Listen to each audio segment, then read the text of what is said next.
자, 이 시간에는 전 시간에 이어서 다원주의에 대해서 살펴보도록 하겠습니다. 이 다원주의는 앞에서 우리가 다루었던 집단 이론의 연속상 위에 있다 이렇게 생각하면 되겠습니다. 권력이 크게 봐서는 이제 하나는 제도라는 걸 관점에서 접근하는 방법이 있고 하나는 과정과 행위자 관점으로 보는 관점이 있겠죠. 그죠? 과정 속에는 반드시 행위자가 있으니까 그죠. 프로세스 이건 하나는 스태틱하고 하나는 다이나믹하다. 그러면은 과정이 있고 과정에는 행위자가 있을 거고 하나는 또 문화를 강조하는 측면이 있을 거예요. 그죠? 물론 이제 집단이라는 것도 행위자라고 볼 수 있겠죠. 자, 그러면 물론 왜 그러냐면 이게 이제 이론이 어떤 시간이 지나면서 나오는 거예요. 조금씩.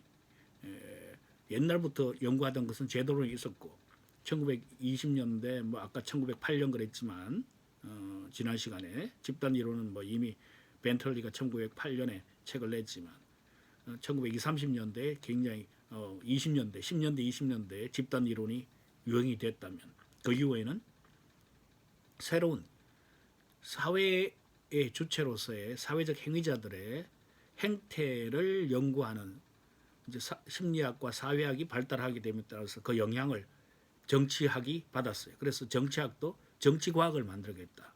이런 관점을 가지죠. 여러분들 허버트 사이먼이 행정학자인 허버트 사이먼이 행태과학을 만들겠다. 그랬죠. 그죠? 행태주의가 행정학에서 등장했어요. 마찬가지로 그래서 허버트 사이먼이 원래는 정치학 박사예요. 정치학 박사. 시카고 대학에서 정치학으로 박사학위를 받아가지고 논문을 갖다가 공무원들의 행정 행태를 쓴 거죠. 그 다음에 결국은 자기가 행정학의 중요한 어떤 연구자가 된 거죠. 학자가. 박사학위는 정치학이에요. 그런데 이제 카네기 멜론, 피츠버그에 있는 카네기 멜론이라는 도시 가가지고 카네기 재단에서 돈을 많이 댔어요. 그래서 피츠버그에 있는 카네기 멜론 대학에서 산업행정학과, 거기는 컴퓨터 과학이 굉장히 발달한 대학이라서 이제 행정학과를 그러니까 산업과 연관된 어떤 행정학을 갖다가 학과를 갖다 만들어신 분이죠.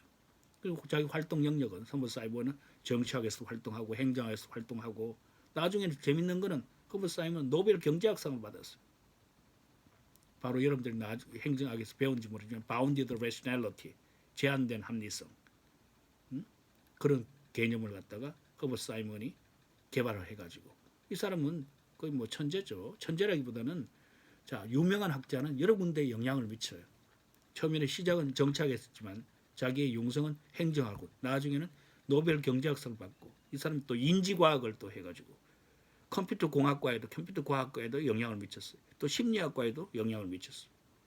코그니티브 사이언스를 많이 연구를 한 거죠. 하여튼 대단하죠. 어쨌거나 그런 행태주의가 1930년대에 유행을 시작했고 그 행태주의 영향하에 자 집단에 관한 연구가 또 있었고 행태를 갖다가 인간과 어떤 집단들의 행태를 보는 연구들이 또 방법론으로 진행이 되고 있었다. 그 와중에 다원주의라는 것이 등장을 해요. 그럼 다원주의는 왜냐하면은 앞에 우리가 엘리트 이론 다뤘잖아. 엘리트 이론 다뤘는데 그 중에서 자 근대에 들어와서 근대적 엘리트 이론 가운데 프로이드 헌트라는 사람이 있어요. 이 사회학자 1950년대에 주로 남부에서 활동하던 사회학자들인데 남부라 그러면 뭐 조지아주, 사우스 캐롤라이나 남쪽을 갖다가 우리가 전부 다 남부라고 말할 수 있어요. 미국에 가면은 미주리 주 있잖아요. 거기에 가면은 컬럼버스라는 도시가 있는데 거기에 큰 대로가 있어요. 그 대로를 갖다가 해서 그 대로를 중심으로 해서 북쪽은 자기들이 노스라 그러고 남쪽은 사우스라 그러는데 재밌죠, 그죠? 나도 가보지는 못했어요. 들은 이야기인데 그러니까 미국 사람들이 자기들이 남부와 북부가 경계가 어디냐? 여러분들 남북 전쟁이 있잖아요. 바로 그런 남군과 북군이 그것 때문에 자기들이 그런 지역 정서가 있는 거예요. 거기도 소위 말하는 지역주의가 있는 거예요. 리저널리즘. 어쨌거나 남부에서 활동하는 그게 중요한 건 아니고 저기 프로이드 헌트라는 사람이 사회학자가 권력 엘리트를 갖다가 연구하는데 누가 이제 도시에서 권력을 가지고 있느냐 이런 관점에서 바로 저기 뭐냐 명성법이라는 것은 자 우리 사회에서 누가 도대체 힘을 가지고 있느냐 이렇게 연구를 했어요. 이제 거기에 반대하는 게 방법이 보니까 그 방법이 굉장히 유행을 했어요. 쉽잖아요. 사람들한테 쭉 설문수 돌려 한 200부 돌려가지고 자 우리 사회에서 우리 동네에서 제일 우리 도시에서 제일 힘센 사람들을 위에서부터 한 20명 전부 써보세요. 그래가 쭉 해가지고 제일 많이 나온 거로 끌어모아 보니까 그 순위를 누가 제일 힘이 세더라. 대체로 누가 자 도시에서 누가 나오겠어요? 시장님, 그 다음에 뭐 시의회 의장님, 상공회의소 회장님, 대학 총장님, 뭐 이런 사람들 좀 들어가겠죠, 그죠? 그다음 각종 큰 단체들의 단체장님, 노동조합에서 노동조합의 뭐 위원장, 뭐 이런 사람들 들어갈 거고, 그죠? 그다음 시의원, 구의원 이런 사람들 들어갈 거고, 그래도 국회의원, 뭐 어쨌거나 이제 그런 사람들 순위로 그런 방법으로 도시에서 도대체 누가 권력을 가지고 있느냐를 갖다 연구할 수 있다.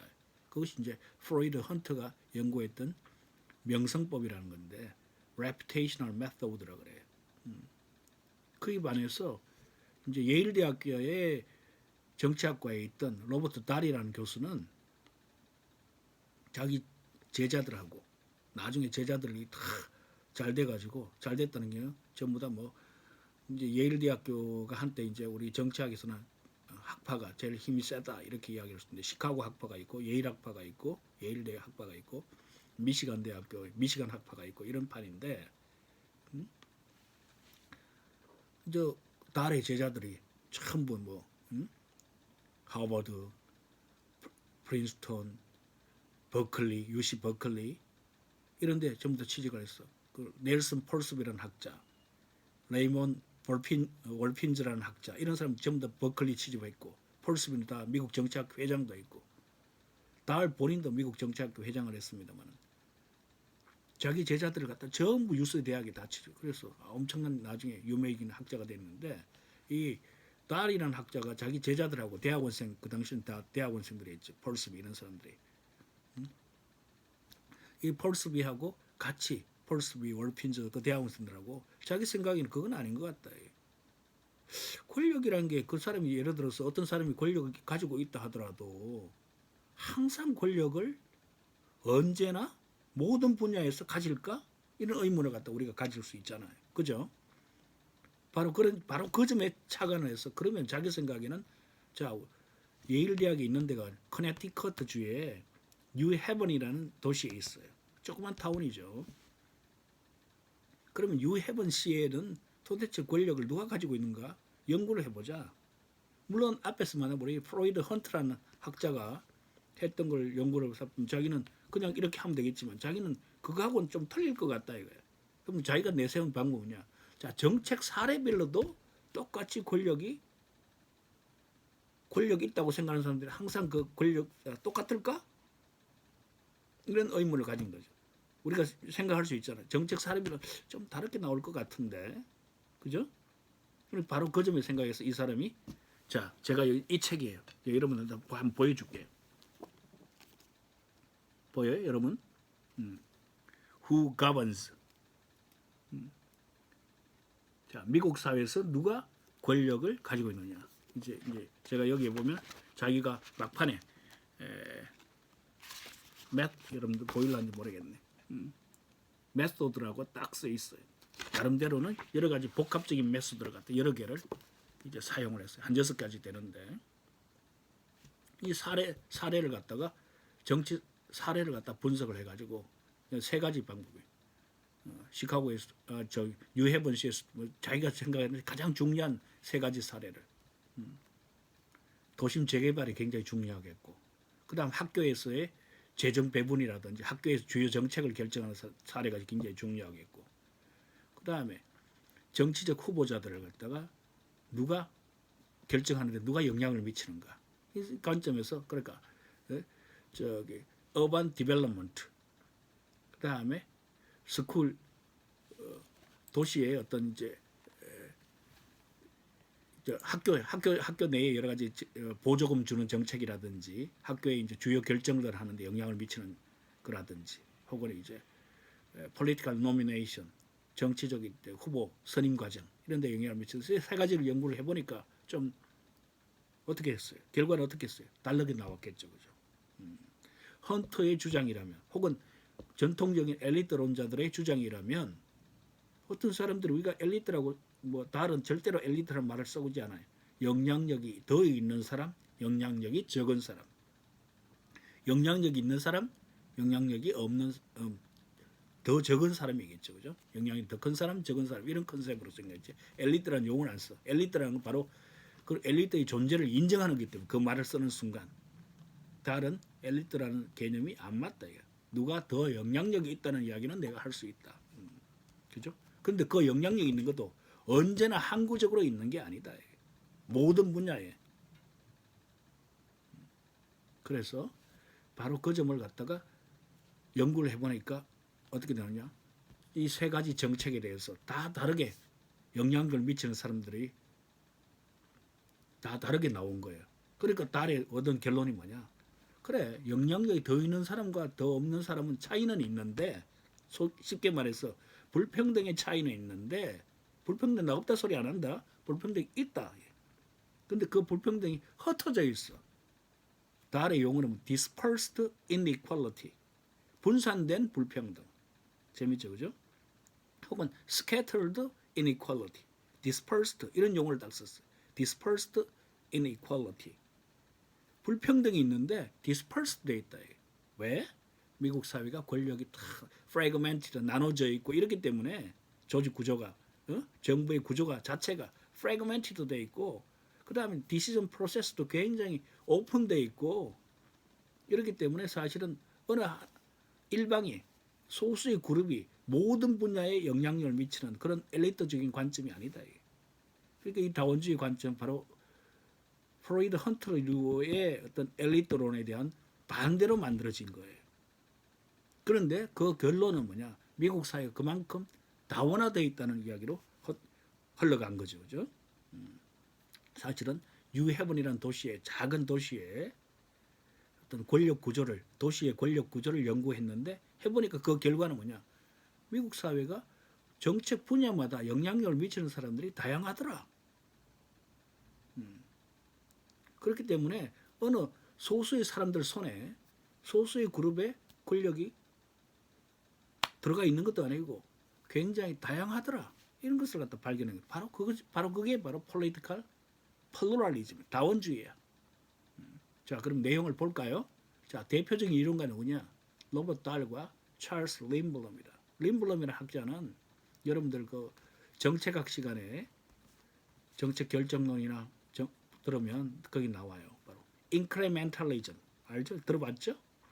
incremental 점정주의 의사 결정 방법 가운데 인크레멘탈하게 조금씩 의사 결정이 이루어지더라. 어떻게?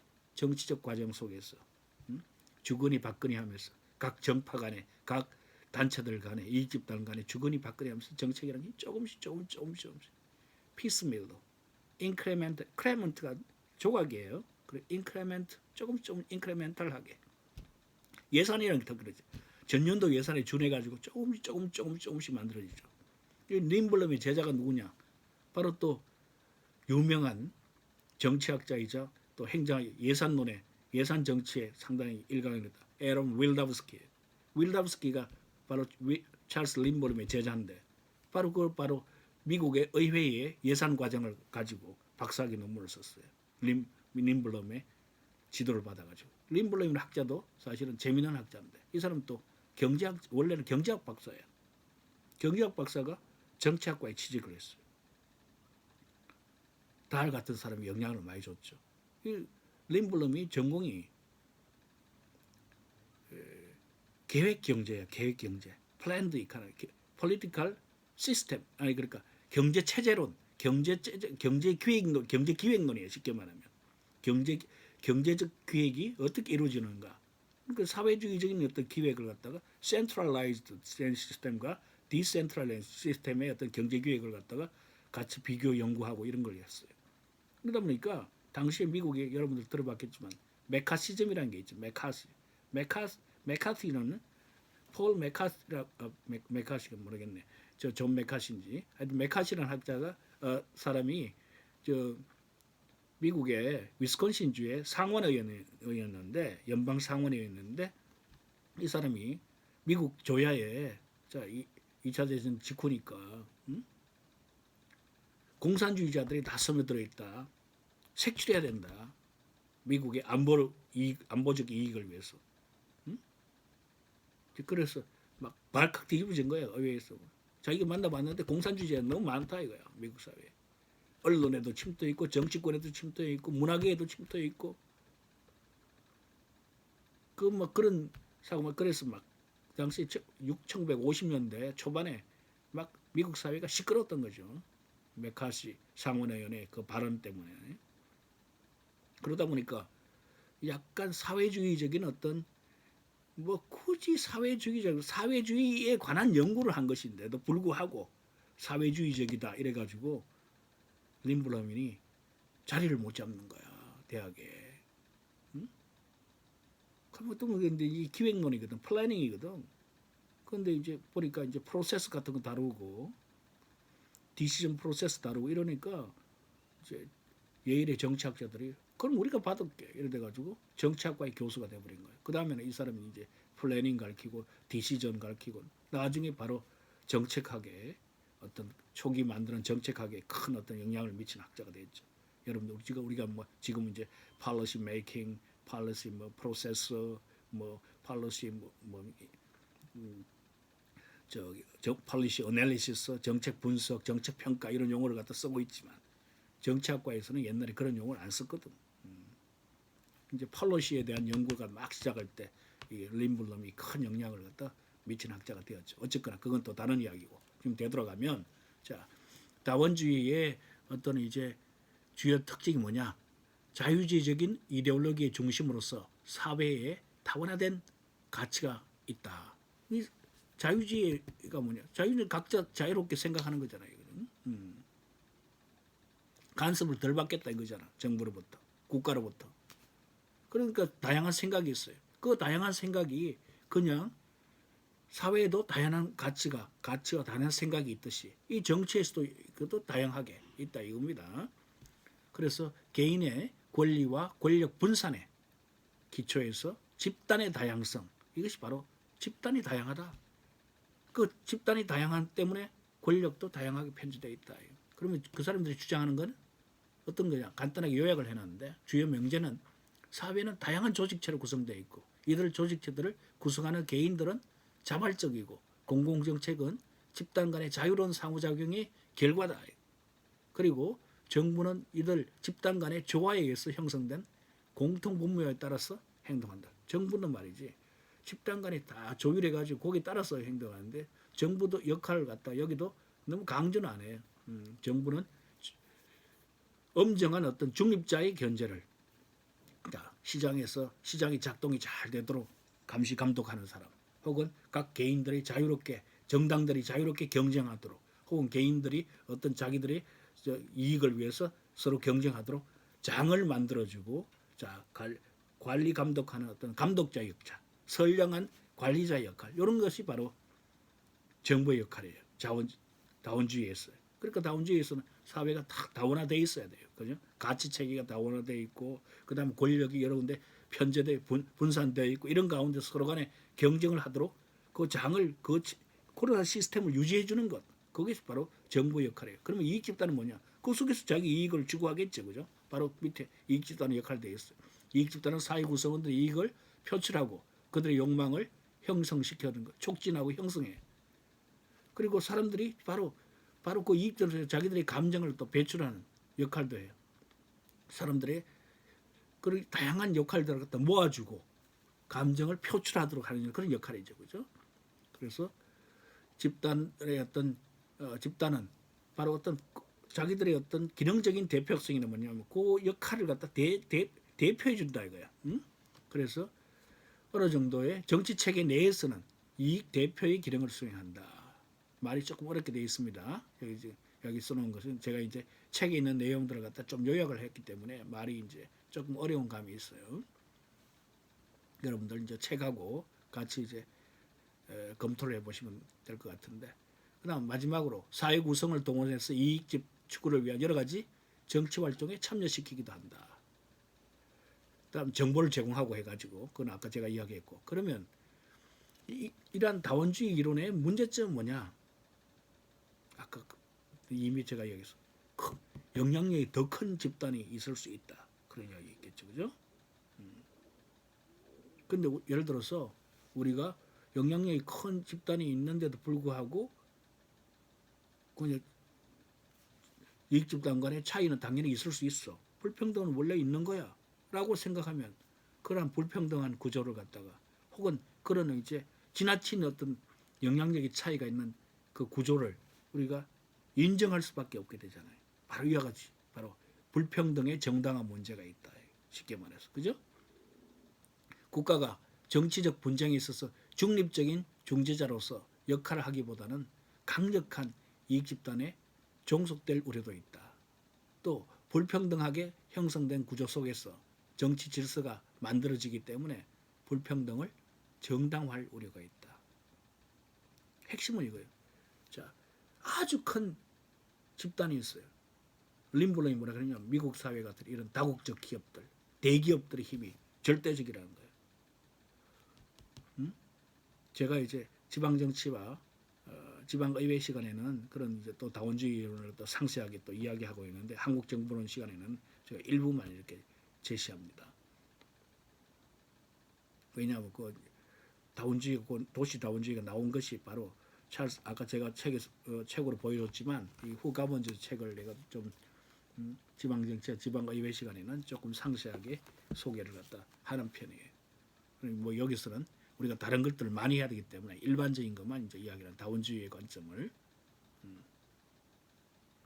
그래서 이제 아주 큰 뭐 이렇게 아까 우리가 집단 간의 체크 앤 밸런스 이야기했잖아요. 경쟁, 상호 경쟁하지만 장은 만들어주고 정부 역할인데, 그런데 이 정부 그러한 정부 과정 속에서도 어떤 특정 집단의 이 힘이 너무 세다. 그러니까 그 체제를 우리가 인정하는 꼴이 되는 거냐. 그것이 한 가지 문제점이고, 두 번째는 자 특정 여기 통치 불가능성이라서 ungovernability 이 개념을 여러분들 좀 잘 알아놔야 돼요. 다원주의 정치 체제에 있어서 주요한 메커니즘은 집단 간의 경쟁과 협상, 자발적인 단체 가입, 단체 구성원에 대한 약한 조직적인 어떤 약한 단체 구성원에 대한 약한 통제, 뭐 여러 가지 누가 뭐 그 가입 자체를 갖다 그렇게 간섭 많이 안 한다 이거죠. 가입 활동에 대해서. 그 다음에 상호 중복적인 조직의 관할권, 서로 간에 뭐 영역이 겹치기도 하고 막 그래요. 그 다음에 집단 뭐 이런 것들, 뭐 집단 목표에 대한 협소든 정의 등을 들 수 있는데, 이런 메커니즘은 다양성, 공개성, 분화성을 지니고 있는 장점은 있지만 또한 약점도 있다. 예를 들어서 정치 체제의 효율성이 상실된다든지, 그 다음에 예를 들어서 소수 독점, 소수가 권력을 갖다 쥐고 있다든가, 과다 대표된다든가, 넌 디시전이 일어난다든가. 넌 디시전은 또 그 자체로 다원주의의 큰 어떤 문제점이에요. 권력에, 다원주의 권력 이론에 저것도 따로 이야기했고, 그 다음에 구조적 체계적 권력, 이런 것들 때문에 정당성에 문제가 도전을 받는다. 이게 뭐냐 하면 자 다원주의가 통치 불가능성인데, 자 아까 소수의 집단이 더 큰 영향을 했는데 이런 것도 있어요. 사실은 권력이 뭐냐, 달이 이렇게 정했어. A가 B에게, 잘 들었어요? A가 B에게 A가 B에게 B가 원치 않는 일을 시킬 수 있는 것, 이게 권력이라. 권력이 작동된다는. 자, 권력자가 비권력자에게 너 이거 해 이러면, 근데 B 입장에서는, 비권력자는 나 하기 싫은데 저 안 할 거예요 이렇게 말할 수가 없죠. 왜? 거기에 권력이 작동하게 되면 하기 싫어도 해야 되는 거야. 그것이 바로 권력이. 근데 그 권력을 다른 영향력이라는 개념으로 썼다니까. 엘리트란 말을 안 쓰고. 그런데 그것을 무엇을 하게 하는 힘이죠, 그죠? 무엇을 하게 하는 enabling이야. 무엇을 하게 하는 힘이야. can do야, can do. 무엇을 하게 하는 힘. 그런데 이제 그런 이야기만 했어요. 그렇지만 우리 지난 시간에 엘리트 이론 할 적에 피트 바크라크와 모튼 바락지라는 학자가 있었어요. 그 학자들은 무엇을 안 하게 하는 힘이라고 그러다. 권력에는 다른 얼굴이 있다. 이게. 두 가지 얼굴. 이런 책이 자기 논문 이름이 디시전과 넌 디시전. 그 다음에 two faces power 이렇게 써놨어요. 권력의 두 가지 얼굴. 첫 번째 얼굴은 달이 말한 것처럼 무엇을 하게 하는 힘. 두 번째는 무엇을 안 하게 하는 힘. 못하도록 하는 힘. 어떤 거냐. 볼티모어시에 도심 재개발할 때 많은 그쪽에 사는 사람 영세민 아파트를 갖다 짓자. 이게 시청의 시장이라든 시장과 보시장 뭐 간부들, 그다음 시의회 주요 간부들은 그거 안 하세요. 도심 멋지게 마철루를 지어가지고 멋진 아파트 빌딩을 지어가지고 도시에 재정 수입도 늘리고 도시를 갖다 멋지게 만들어야 된다. 이런 입장 아니겠어요. 그렇더니만 많은 어떤 바깥에서 시민 단체 활동하던 사람들도 뭐 예를 들어서 뭐 그렇겠죠. 아무래도 영세민들 위한 저개발 아파트 짓자, 임대 아파트 짓자. 이제 그런 올릴 때마다 시의회에서 부결. 아예 못 올라오도록 막아버리는 거예요. 아젠다 자체가 안 된다. 그래서 아젠다를 못 올라오게 만드는 정치적 아젠다가 뭡니까? 의안이죠. 의안. 의안이 뭡니까? 회의 안건. 쉽게 말하면 회의 안건. 주요 정책 결정자들의 회의 안건. 자, 시장실에 올라오는 회의 안건. 시장과 간부들이, 시의 국장들이 같이 하는 회의 안건. 아니면 시의회에서의 각 본회의라든지 상임위에서의 주요 안건이 못 되도록 만드는 힘. 왜?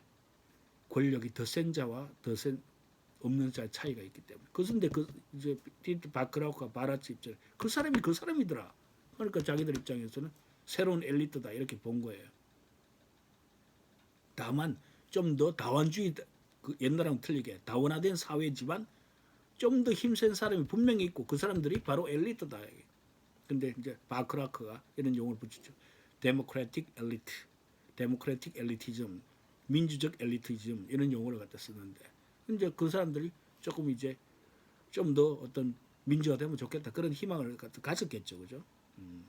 그걸 어떻게 하겠느냐 이런 고민을 갖다 해봤죠. 그런데 이제 그게 이제 그런 문제가 있어요, 그죠? 다원주의 문제점이. 다원주의 문제점은 아까 말했어요. 소수의 여정들이 조금 더 상대적으로 힘이 더 영향력이 더 있는 집단들이 있다. 그 다음에 뭐냐 이게 권력 다원주의 권력이 무엇을 하게 하는 힘인데 무엇을 하지 않게 하는 못하게 하는 넌디시전 무의사 결정에 관한 문제점도 있다. 그다음 다원주의 체제에서 자본주의 체제에서 절대적인 힘을 가진 집단이 누구예요? 바로 자본을 가진 집단들. 이걸 바로 구조적 권력이라고 이제 말할 수 있어요. 영국의 정치학자 스테픈 룩스라든지 미국의 정치학자 클래런스 스톤이라든지 이런 학자들이 그런 용어를 갖다 썼어요. 구조적 권력. 클래런스 스톤 용어로서는 시스테믹 파워 이런 개념을 갖다 썼어요. 어쨌거나 이제 자본주의의 특정 집단이 더 큰 영향력을 가지는 것 이제 바로 그런 문제도 있고 또 한 가지는 사람들이 우리가 집단 활동을 갖다 마음대로 해라 이게 이제 자본주의. 그런데 특정 노동조합들이 힘이 너무 셀 때가 있어요. 전부 다 그러면서 정부에 대해서 무엇을 요구를 하잖아요. 뭘 해내라. 미국 사회에서 60년대 뉴욕시가 거의 막 스트라이크 때문에 꼼짝 못할 수준에 이르렀어요. 그게 이제 그러다 보니까 통치 불가능. 영국에서 앤서니 킹이라는 학자가 말이지 그런 용어를 갖다 썼는데 영국에서는 영국 2차 대전이 일어난 다음에 2차 대전이 끝난 다음에 영국이 사실은 전성국가잖아요. 전쟁을 이긴 국가잖아요. 그런데도 가장 발달 안 된 나라 중에 대표라고 또 불리는데 영국 병이라고 불렸어. 그게 English Melody. 그래서 사실은 뭐 맨날 노동조합이 스트라이크하고 길거리 뭐 요구하니까 뭐 발전이 되겠어요, 그죠? 미국도 그런 적이 있어. 미국도 뉴욕시에서 맨날 뭐 교사 노조 들고 나오죠. 공무원 노조 들고 나오죠. 뭐 소방관 스트라이크 하지. 그러니까 지나친 요구가 정부에 대한 지나친 요구가 결국 정부가 아무것도 못하도록 만들어놓는 사태를 갖다가 통치 불가능해. 가버너를 못하도록 만드는 수준이다 이게.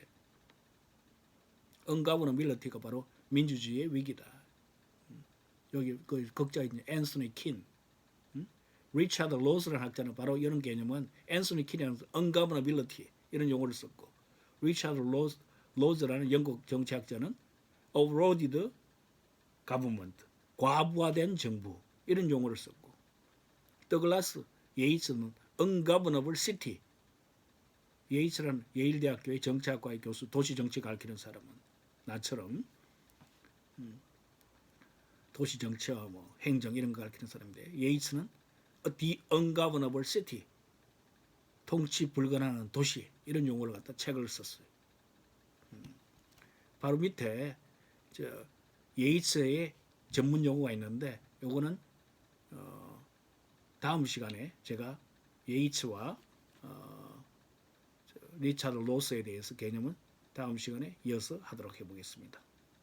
일단은 여기서 다시 좀 끊겠습니다.